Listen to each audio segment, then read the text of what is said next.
Hello, everyone, and welcome to the DNA of Things, where we explore DNA, the environment, and behavior, and how these things intersect to unlock human potential. I'm Dr. Jeremy Koenig, and today's episode dives into the evolution of fitness and technology with Garrett Marshall, a visionary in digital health and fitness innovation. Garrett has spent his career pioneering new ways to integrate technology into fitness, from leading digital transformation at Xponential Fitness to launching well-built ventures and the Precision Health platform, an initiative bringing precision health tools into fitness ecosystems. Today, we'll discuss his journey, the future of fitness, and how data-driven personalization is changing the way we train, recover, and optimize our health. Let's dive in. My honor and pleasure to welcome Garrett Marshall to the DNA of Things, a visionary leader in the technology and fitness intersection, really, which is forging this synergistic industry. And prior to the launch of his latest business with Well Built Ventures, Garrett served as the president of Xponential Plus, where he oversaw the digital platform of Xponential Fitness, the largest boutique fitness franchise in the world. His leadership has been instrumental in driving digital transformation and even integrating now artificial intelligence into fitness and solutions. Garrett, I am super stoked to have you on the DNA of Things. This is an area, it's an area of synergy, right? So I'm really pleased to kind of dive into all the different developments that take place when emergent separate industries kind of converge to form something new. So welcome to the DNA of Things. Thank you. Thank you for having me. And I'm excited to be here. I was overjoyed to be invited. We'll get into some of the details, with the timing and your background are perfect for some of the things that I'm working on. So I'm excited to be here. Thank you. Well, yeah, my pleasure from Genius. And speaking of background and ways of thinking, you are entering into a new industry, and I'm really keen and actually shaping a new industry. And I'm really keen to understand, like I said, the hero's journey wherein you're the hero. So how does it come into being that somebody finds themselves in this kind of fitness technology leadership? I don't think it's something you necessarily say you're going to do when you grow up. I'm assuming, a twisting and turning path, and I'd love to get a better understanding of how you got to be where you are. Sure. Yeah. A lot of it was probably good timing. Fitness and wellness was always a part of my life since I was young. I played sports, and everyone knows the further that you go in sports, the more important your fitness becomes. And so that was sort of a part of my lifestyle at a very young age. And I think also there was a connection for me because as a young person, when you're living with parents and you're growing up within the resources and means that are out of your control, fitness was one of those things that was controllable, where I had a real sense of how my investment was cause and effect. You could invest your effort in it and see the results, and that was very tangible to me. And to answer your question, I guess succinctly, it was actually sports that first got me into the industry, and it was not really a profound story. Actually, I was playing hockey. This is after school, and I got hurt, and I at the time needed a gym membership to continue in rehab, thinking that I would go back to hockey, and that's when I first entered the fitness industry, and then I stayed with it for 22, 23 years now. Wow. So from not just sport, but from injury in sport. That's right. Yeah. I had a couple of shoulder surgeries, and I never went back to hockey. This would probably be around 2003, 2004. I got connected with Lifetime Fitness. It wasn't by design. It just happened to be the health club where I was at the time.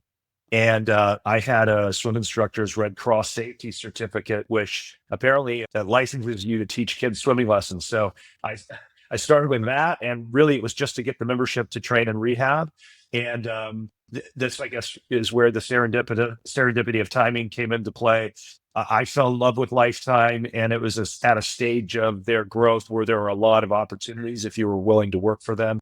And I worked my way up sort of the Lifetime ranks into corporate capacity. And as I said, I've been working in the industry of fitness and wellness ever since.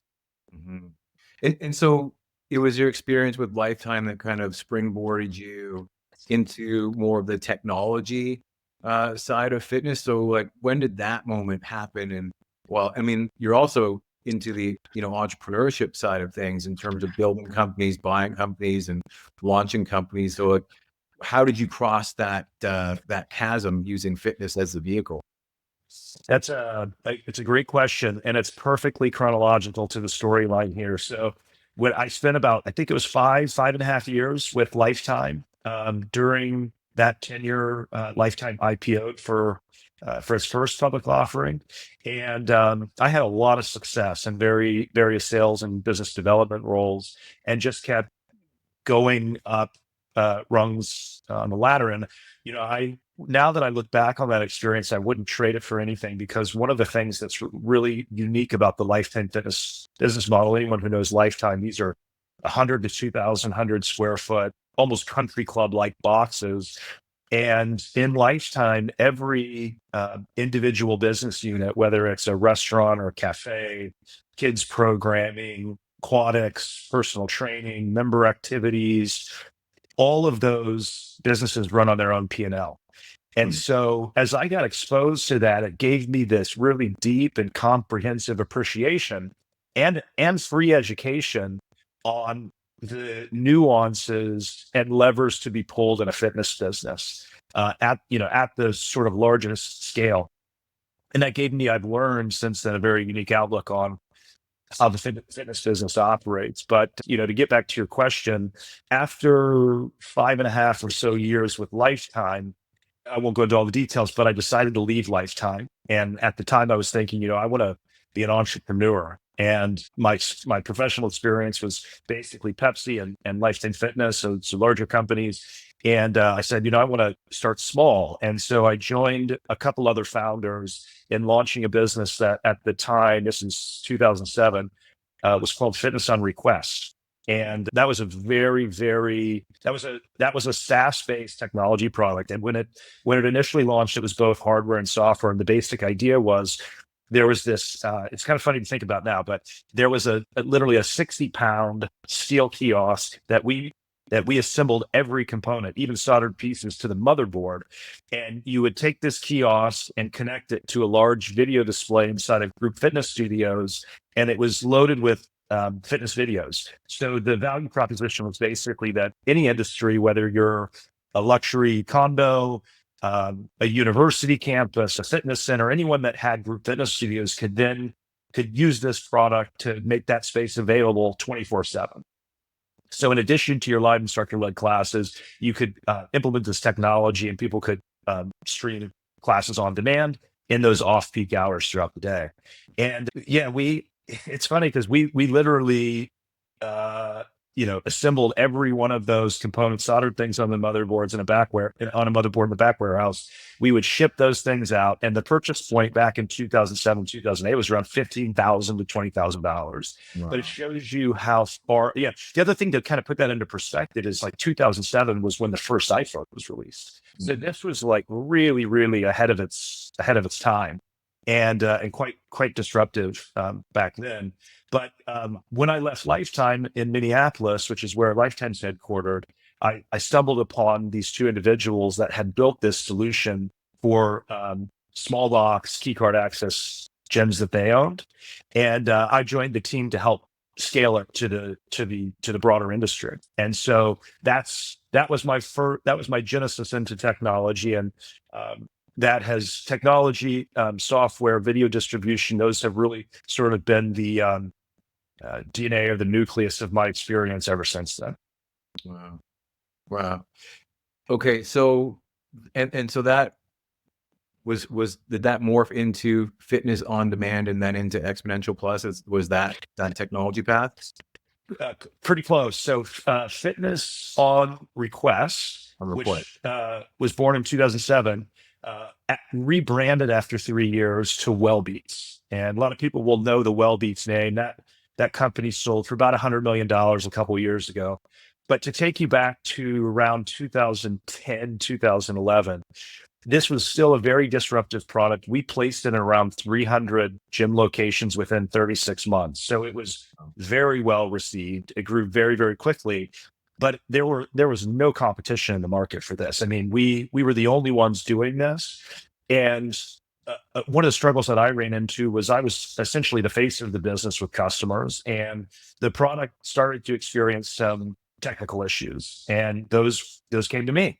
And the leadership, the majority owner of the company at that point in time, which you can understand this position. It wasn't good for me at the time, but you can understand the position. Didn't really want to invest in R&D and engineering because they hadn't really raised money. There wasn't competition at the time, and that became an issue for me. And so I eventually made my way to someone who tried to buy the business early on, a guy named Peter Taunton, who is the founder and CEO of a company called Lift Brands, which is a fairly large, 2,000 locations or more fitness franchise parent, also out of Minneapolis. And I basically approached him and said, you know what? Like, I've got this vision of creating an enterprise scale solution. This can serve your customers, but we can also be a dominant market leader in this category, right? And so I joined his company and served as the CEO of Fitness on Demand, which we created, which became a competitor and a leader in that sort of virtual video on demand space. And I served in that capacity for, I think, 8 years, from roughly 2011 to 2019. Okay. And then on demand came Xponential Plus. Is that right? No, actually. So after 8 years with Fitness on Demand as the CEO, and that business also grew very rapidly. At that time, it was probably in somewhere between 4,500 to 5,000 locations globally. But in addition to the on-site product, we also had purely digital mobile solutions that were B2B2C and also B2C. We reached an inflection point where I felt, as the CEO, we needed to raise money or find a strategic partner in order to continue to capitalize on the opportunity in the market. We were a wholly owned subsidiary of Lift Brands, which it still is today, which in that 8 years eventually lost majority control to a PE that bought an interest in the parent company, right? And so we were just one component of the entire portfolio. And so there were many priorities for the portfolio company that were maybe juxtaposed to the needs of that business. And I, by coincidence, by a neighbor actually, and a business partner, was introduced to Anthony Geisler, the founder and CEO of Xponential. This was in late 2018, early 2019. And I approached Anthony really with my sales hat on behalf of Fitness on Demand, because I was told he had an interest in building an omni-channel brand and really investing into digital fitness, which is what we did. But as I got to know Anthony better and spent more time with him, I realized what he wanted to accomplish with digital fitness was very different than what we did at Fitness on Demand.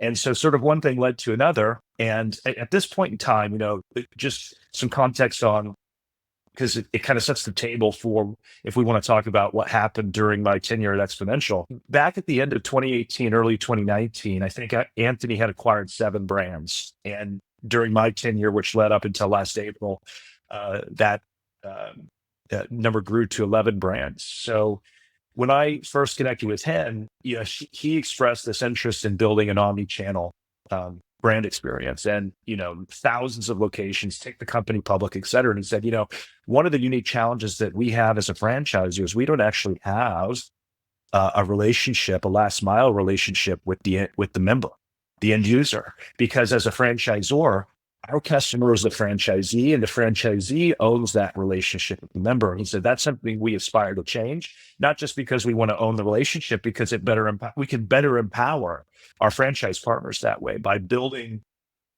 solutions and offerings at the parent level that benefit everyone, right? Benefit the consumer and vicariously benefit the franchise partner.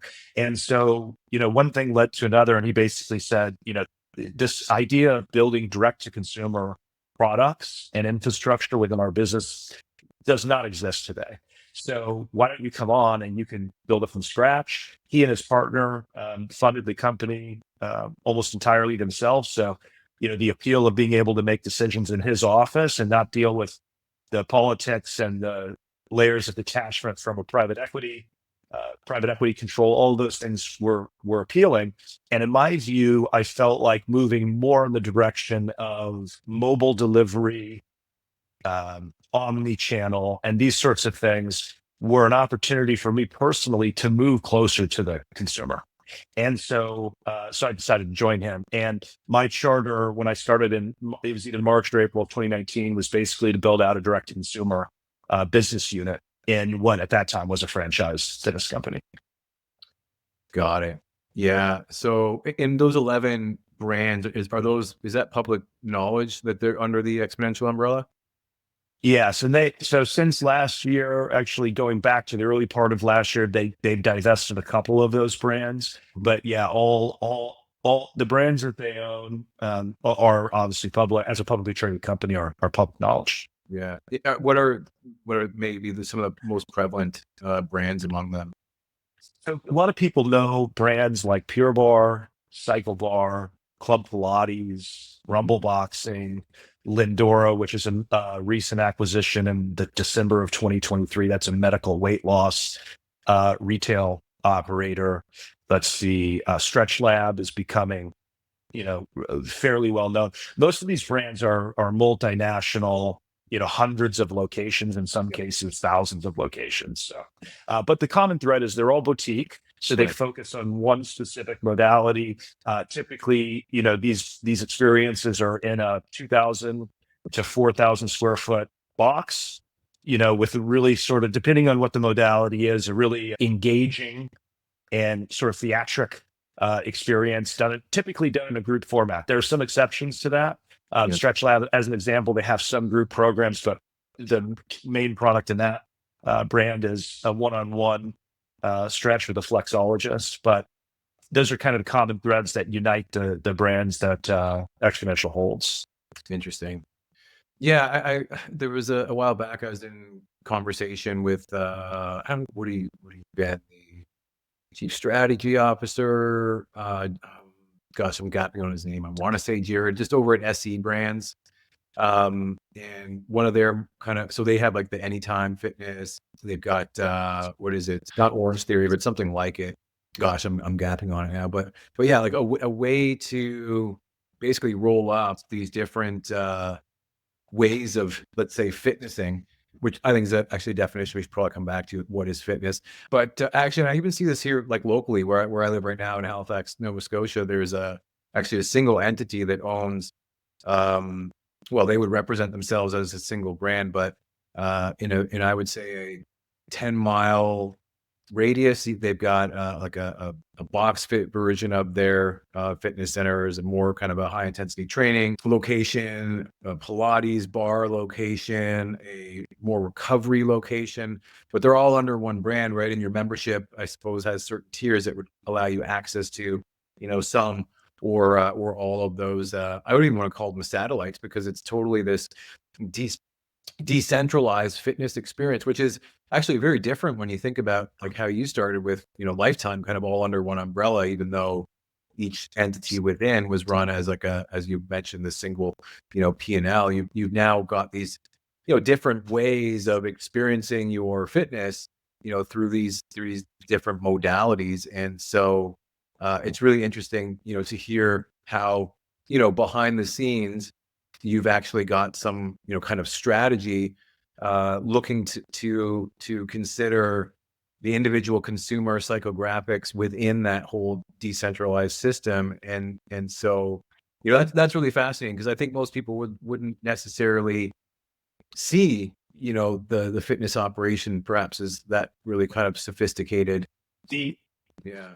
Yeah, and so there are also often benefits on the commercial side of the business that don't necessarily meet the eye. There is a high affinity, or roughly of boutique fitness members, roughly 80 to 90% of them hold at least a second membership, Right. typically at a full service fitness facility, right? So there is this cross pollination, Right. and there's some value to that. But then on the commercial side, one of the superpowers that often people don't think of for a company like Xponential. So if we go back to Fitness on Demand was owned by a parent company called, during the end of my tenure with Fitness on Demand, Lyft Brands owned 9 fitness businesses, and 8 of those were multinational fitness franchise brand. The ninth was my company, which is a software company, Fitness on Demand.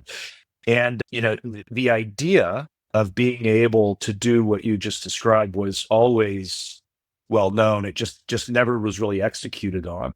However, at Xponential, one of the things that's really interesting is a lot, and I would dare say the majority, but I'm not up to speed. I mean, you have to go read the 10 Qs and so forth. But I will just say it was common to have new franchisees who would buy a 5-pack or a 10-pack of territories, and those would be spread across multiple brands. And so it's not uncommon at all to see um, uh, various brands side by side in a strip mall or a retail center. And that's where sometimes people miss the commercial benefits. So if you're dealing with a landlord and you need 2,000 feet to build out one of these studios, oftentimes they might have 5 or 10 and they don't want to break it up.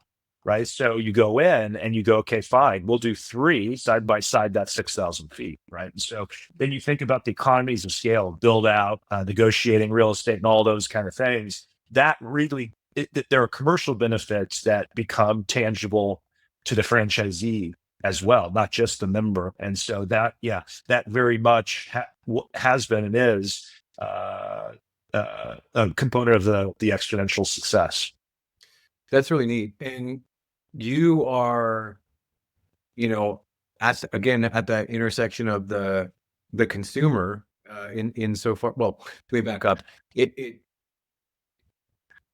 It is, to me, now like self-evident how powerful these brands, these fitness franchisers, uh, can now operate as channels to consumers, right? And so you get kind of a potential for mass consumer access, like by selling consumer products, for example, but you can refine the message in accordance with a value proposition that they're interested in already, right? So take, for example, something more like digital fitness, or your digital health or digital wellness, for example.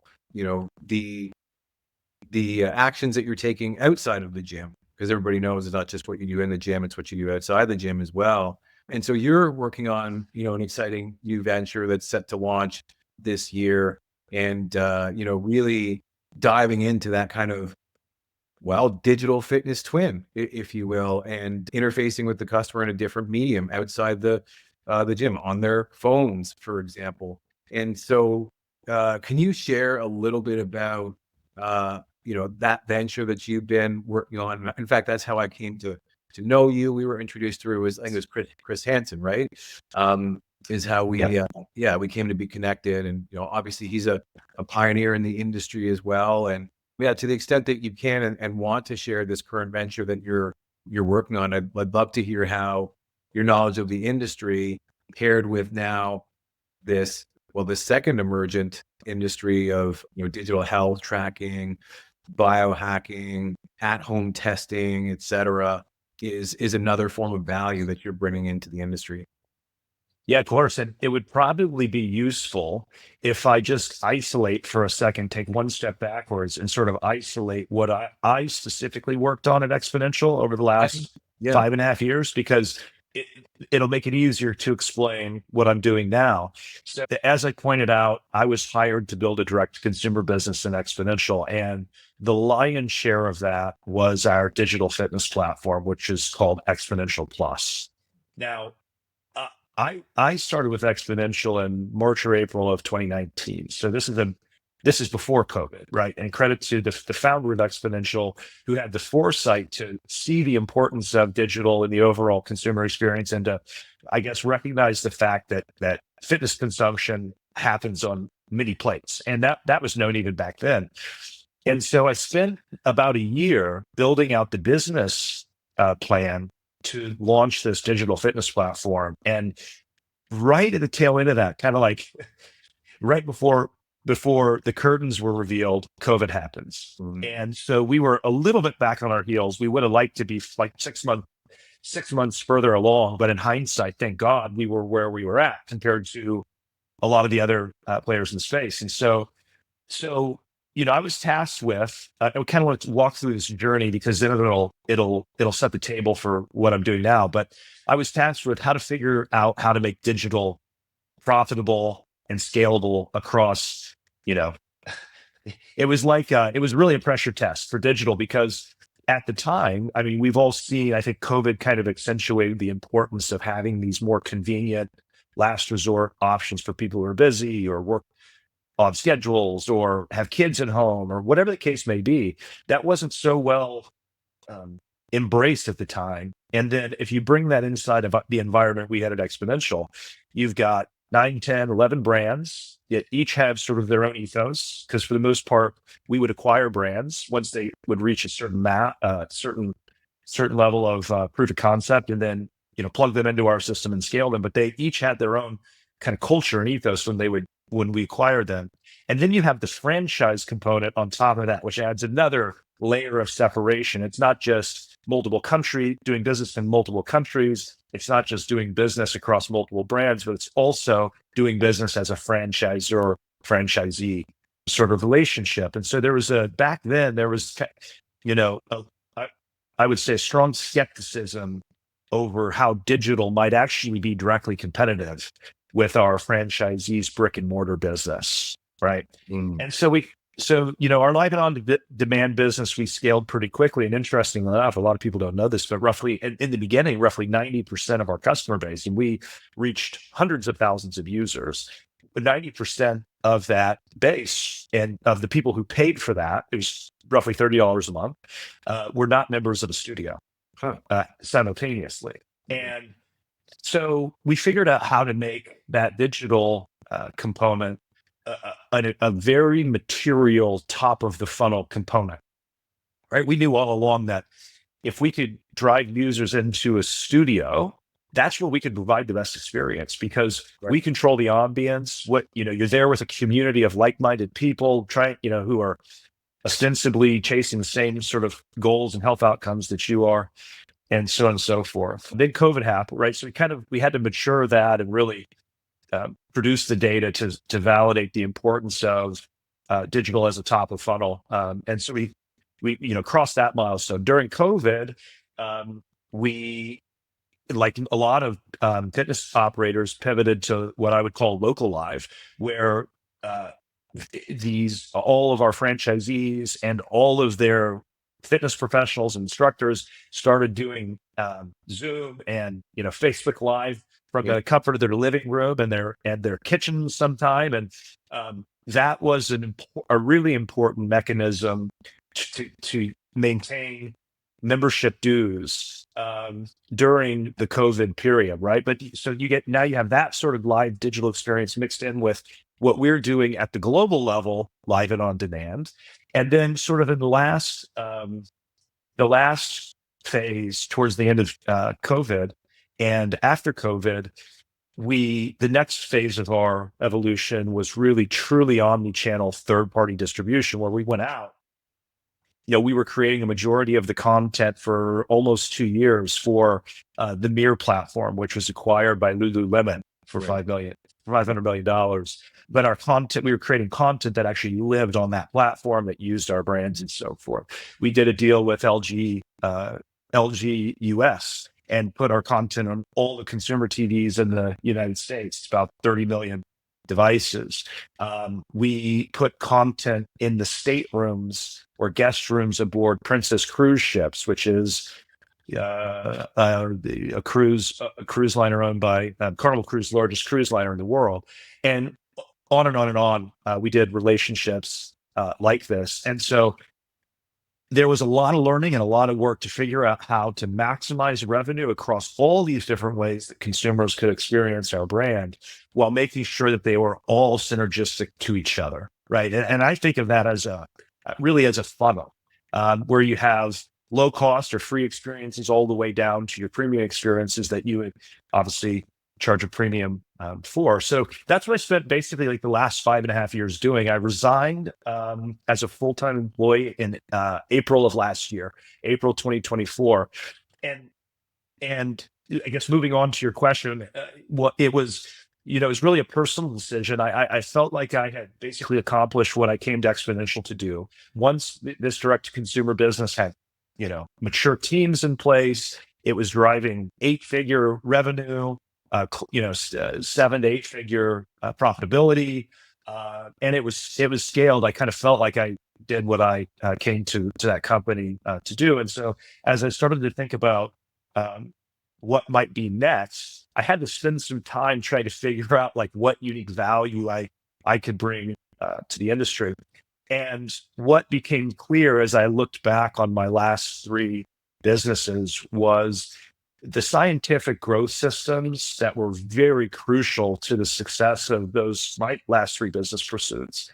While that scientific approach to growth is much more commonplace in other industries, it seems to be a lot less common in fitness and wellness. And so I landed on that and launched a business last April called Well Built Venture that basically helps wellness businesses grow in the intelligence era. And we do that through leveraging a unique combination of the deep domain experience that the people involved bring, and then also scientific growth tools. Okay.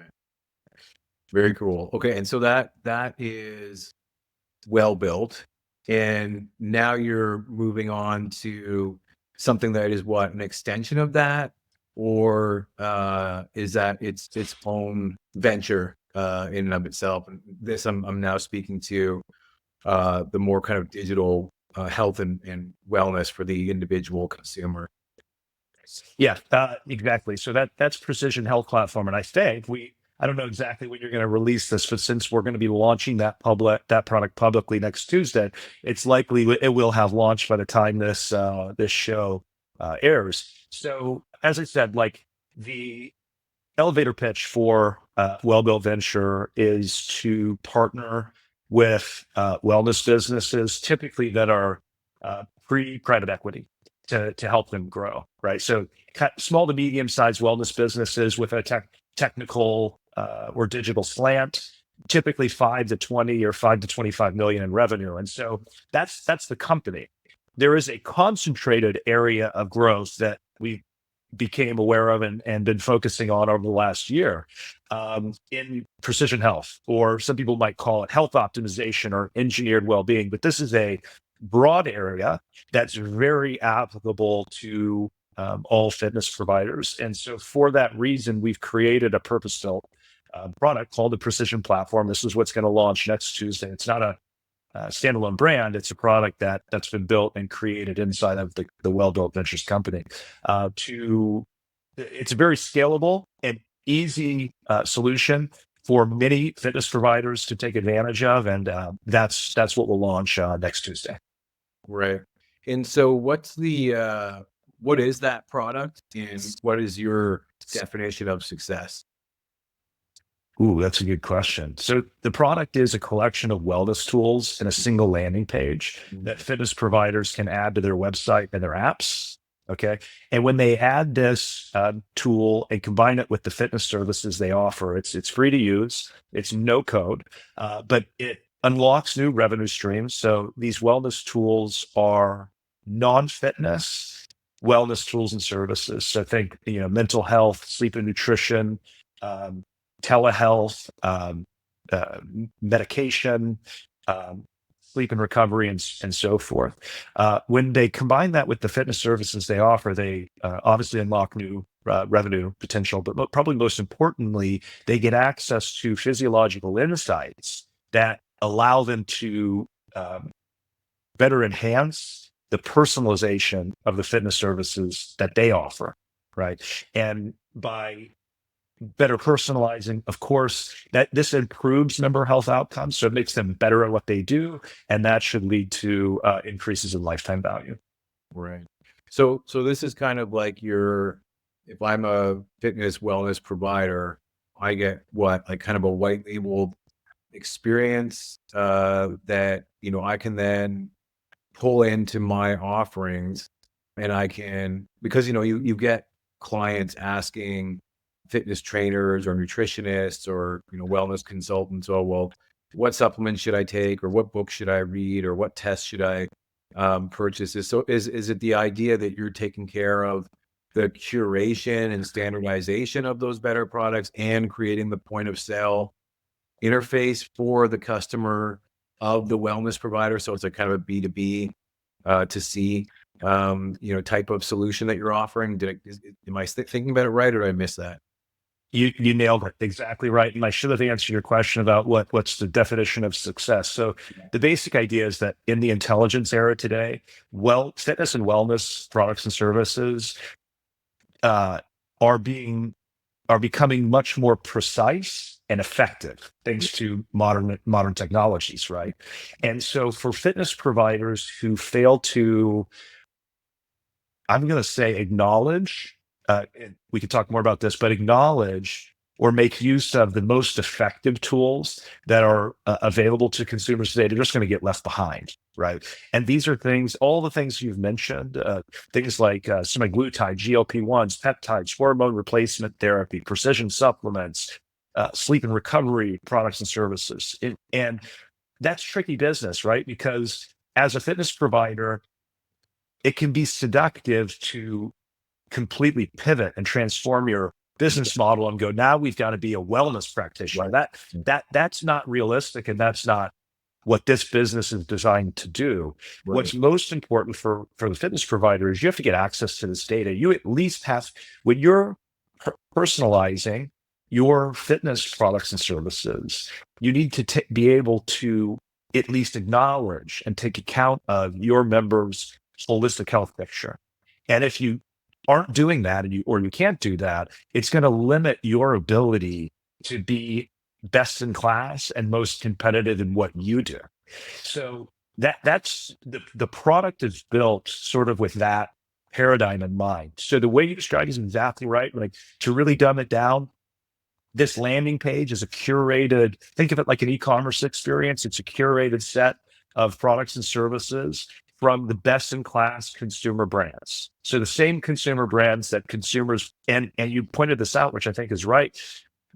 What many fitness providers may not be aware of is a lot of your members are probably already spending money on these things and purchasing these things today.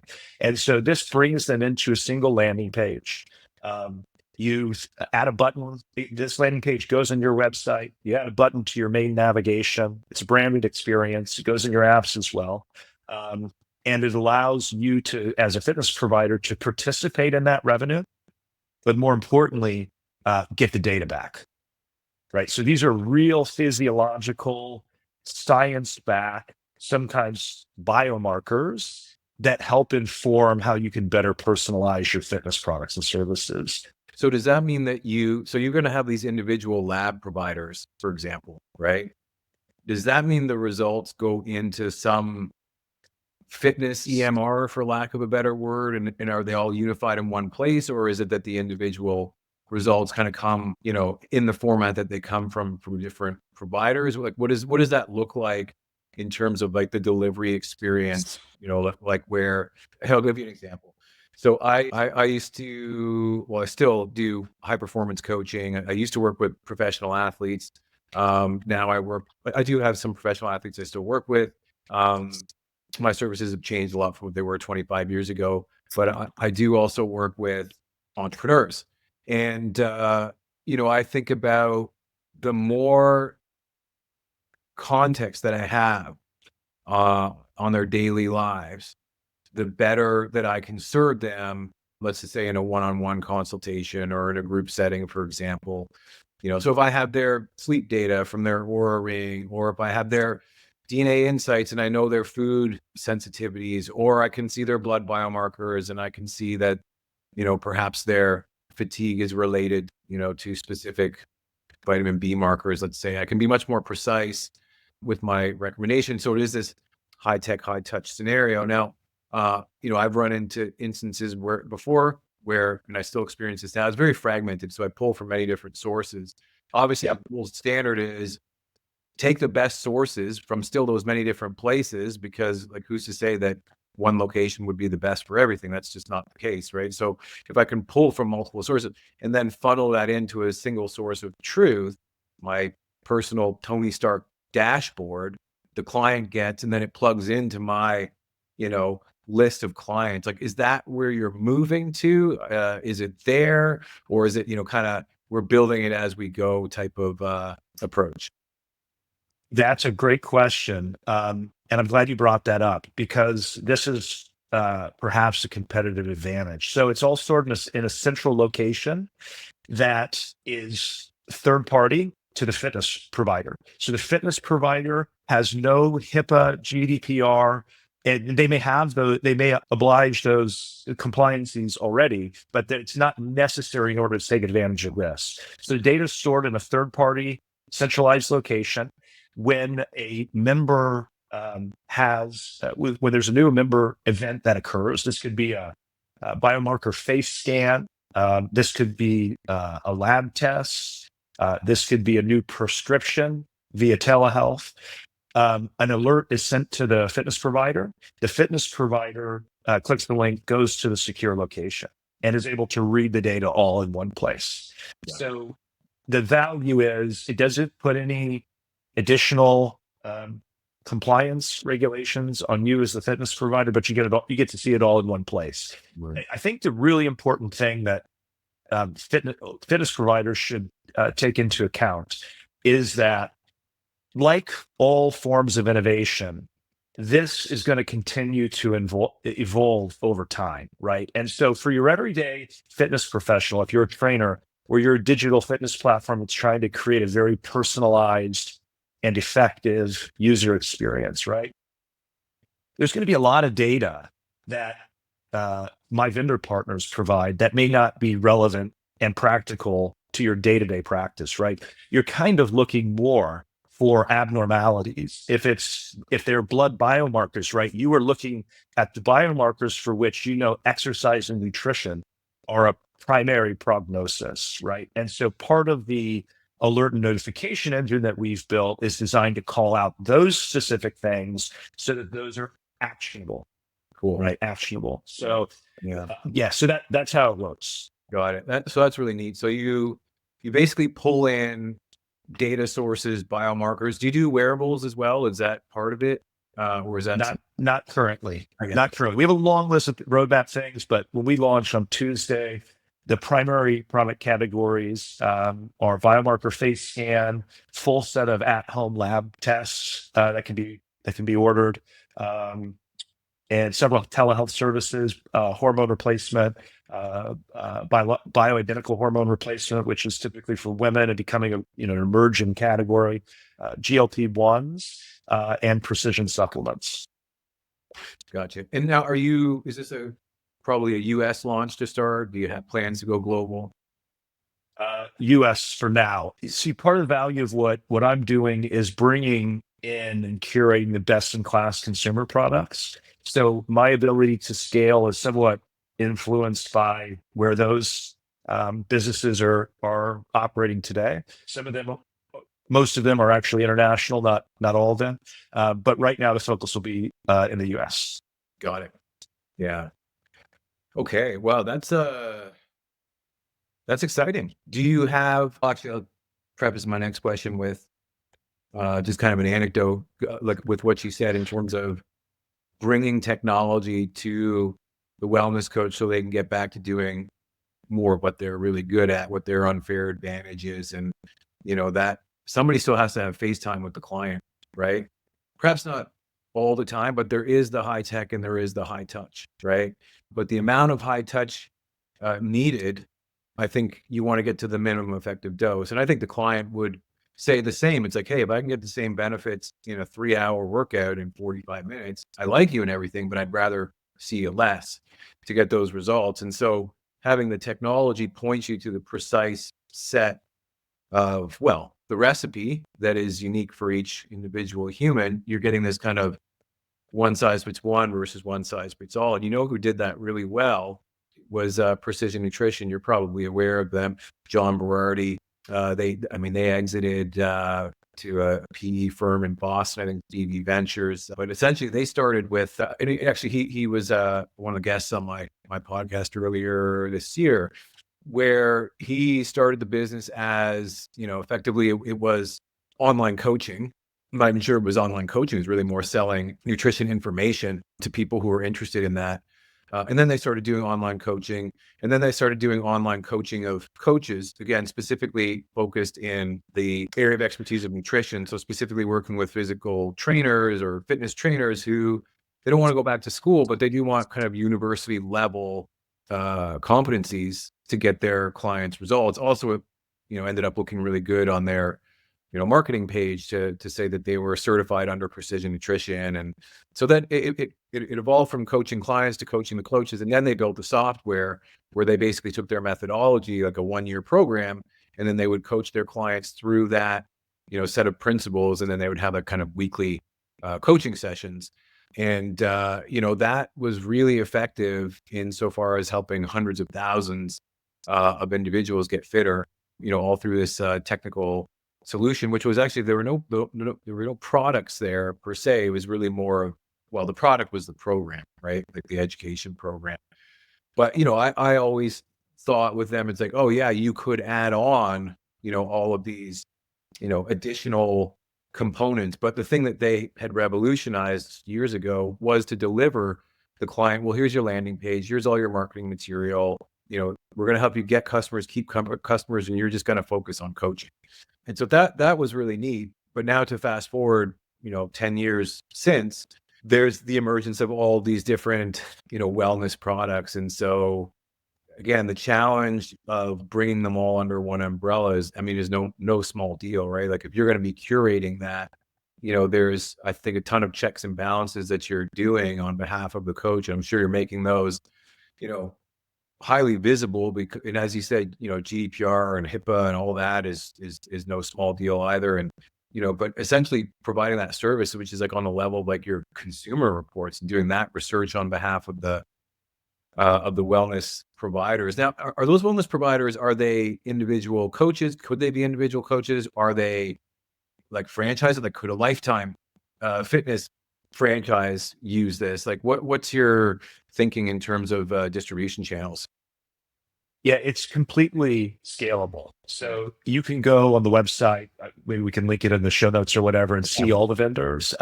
These are leading consumer brands, Right. and I think that, I'll make a point that what you said about the precision nutrition is very relevant here, because one of the things that we have to acknowledge, and it's very challenging for fitness providers, is we're seeing consumers, whether it's precision nutrition, whether it's better health, mental therapy, sleep and recovery, they're investing in these things, all these tools, right?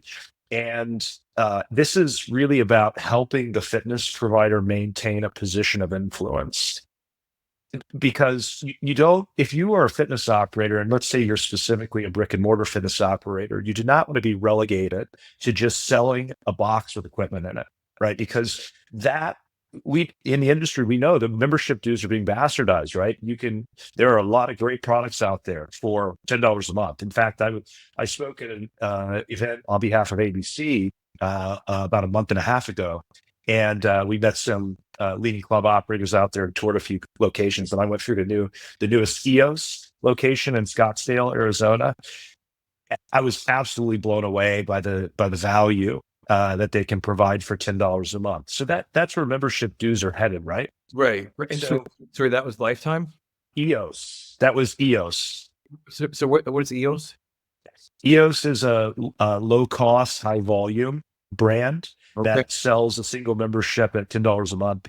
The location that that I visited, which was their newest in I should say Phoenix, sorry, not Scottsdale, was, I guess, 25,000 square feet, 30,000 feet. Wow. Incredible. I mean, all functional training, recovery, outdoor space, mixed martial arts. I mean, I Wow. was blown away. It's Wow. the best product I've seen for $10. And so, if you're a fitness provider and you're not that, which is most of the fitness providers in the brick and mortar space, you don't want to give up your position of influence and be put in a compromised position where you're just selling the cheapest, most convenient membership around, right? So that's where this fits in. It becomes a source of non-dues revenue. But these products and services are truly ancillary revenue, right? It's basically impossible for individual fitness providers to go out and strike individual relationships. I mean, they wouldn't be able to strike individual relationship with the types of brands that I work with just because they're enterprise grade and they're they're focused on very focused on their meaningful consumer businesses. But just the labor and the management involved in trying to maintain all these one-to-one relationships is basically impossible when you're honest about the fact that by bringing all of these ancillary or adjacent products and services together, it is a revenue and certainly profitability needle mover, but it's not going to dramatically reinvent your business, right? These are ancillary products and services. As a fitness provider, you can't afford to have to re-educate. You said people don't want to go back to university, your entire training staff and all the other important stakeholders in your business if you have registered dietitians, et cetera, right? So the gap that I saw underserved is balance between how do we take advantage of these types of products and services in a way where we can participate in some of the revenue, we can get the data back in a way that it's actionable so that we can take a more comprehensive view to how we work with our members and our subscribers, and do that in the least frictionless way possible. I mean, if you implement this platform and it increases your net income or EBITDA by 15%, by its very definition, it's an ancillary revenue stream, right? So it can't take 80 or 90% of your attention, financial and human resources, you see, right? And some of these vendors, and certainly maybe not my vendors specifically, but vendors they compete with have tried to break into the channel. And it's just such a significant labor and attention investment for the trade-off and revenue that it doesn't make sense. And that's why a lot of these sort of, single product or single category solutions have been implemented with fitness providers and have subsequently been pulled out. Yeah. Well, I mean, it's everything that you just said in terms of the heavy lifting, like with developing the relationship. But then there's the maintaining of the relationship, assuming you even get that far on the delivery side. And look, I mean, even if, you're a very, let's just say, top performing individual client or your fitness facility, it's when you start to look at those providers who are doing tens of thousands or hundreds of thousands per week, your hundreds per month or thousands per month you're going to be deprioritized, I guess is what I'm saying, versus if they're working with you and your platform. And remind me, the platform is that you'll be launching, what's it called again? Precision Health Platform. So website's precisionhealthplatform.io. Perfect. Precisionhealthplatform.io. So precisionhealthplatform.io has the relationships with all these best-in-class providers products, let's say. Yep. And then also best-in-class relationships with the providers. And so the services that you're delivering are on, the curation and the management of the relationships, between both the, supplier and the fitness provider. Is that a way to think about it? That's it. Yeah. So this technology layer is an attempt to verticalize these products and services specifically for the fitness provider use case. So, if you want to look at it the other way around, I'm working with my vendors to help them break into a channel that they don't have the right solution for, right? Because as a fitness provider, you have certain needs, right? You want to have the education and assets necessary to make sure that all of your stakeholders internally are well educated, informed to understand what's happening. It's not just throw up a landing page and see what happens. You want to have some level of reporting and analytics to understand what's working and what's not. And then for those fitness providers who are really optimal, they will further productize their existing products and services to accommodate these special populations in their gyms. So, Right. if you've got members who are on GLP, we know as an example that the average GLP patient loses 40% of their lean muscle mass. That's significant, right?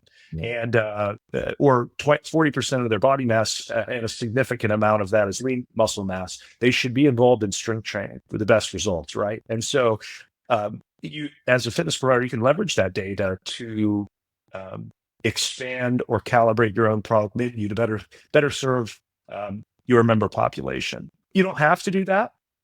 Again, this is an ancillary part of your business, so it's designed not to be a big distraction and a heavy lift, but fitness providers can leverage as much or as little of that those resources as they see fit. Amazing. Well, we started the conversation on, your humble beginnings and the role that fitness had in, I suppose, course correcting injury, maximizing your capabilities at a sport, but you've taken on, this whole kind of synergizing across industries. And as much as it's certainly leveraging technology, what I'm hearing is like at the center of it, this can only happen with relationships, right? Like actual human relationships. So it's like, how are you leveraging technology, insights, data to bring together the best people to deliver the customer in the end, the awesome future, right? So I mean, that's amazing. I mean, what a journey. As we wrap up here, Garrett, I just want to say thank you for spending the time here. And really exciting that I caught you right before the launch. We'll work to get this out to support you in that endeavor, because it's really important work. I talk to so many people across industry. Fitness, one of them, health and wellness. In general, cutting edge research, big data, DNA, diagnostics, really all about, how do we as humans understand our innate capabilities, the environment we find ourselves, and then ultimately cultivate the habits to, unlock our full capabilities. So, really, really grateful for you to spend the time with me today. And, there's one question that I ask all of my guests after they've had the experience being on the show, and that is, who would you recommend for the DNA of things, and why, as the next guest? I didn't come with someone in mind, even though I've heard you ask that. So off the cuff, I'd probably recommend Brian O'Rourke. Okay. He does a lot of things right now. He's currently one of the things he's doing that's public is he's the CEO of Core Health and Fitness, which is one of the largest equipment manufacturers globally. Mm. But he's been a real mentor to me, and I don't know if he'd put this label on himself, but I would call him a futurist. Mm. And he has an amazing ability to, while really understanding macro trends, connecting those in a practical way that are really useful and helpful to people in the here and now. Amazing. Well, I'll definitely hit you up for his contact and extend the olive branch. But hey, listen, Garrett, in the meantime, thank you so much for joining, and really excited to circle back with you to see the progress of your new venture. Thank you. Thank you for having me. If people want to find out more, wellbuilt.ventures is the company website. Precisionhealthplatform.io is the product website. My website's garrettmarshall.com. So there's a bunch of ways to get in touch with me, but it's absolutely my pleasure. Thank you. Thank you for inviting me. Awesome. Thanks so much, Garrett. We will throw all of that information in the show notes. And really excited for the connections that will come out of this conversation also. So thank you, Garrett. What a great conversation with Garrett Marshall, a true innovator at the intersection of fitness and technology. His work in precision health is setting the stage for a more personalized and data-driven approach to wellness, one where fitness professionals can integrate real physiological insights to enhance outcomes for their clients. In this episode, we dove into how to make that a reality. And if it resonated with you, please share it with a friend or leave a review. You can connect with Garrett at wellbuilt.ventures or explore the Precision Health platform at precisionhealthplatform.io. Details in the show notes.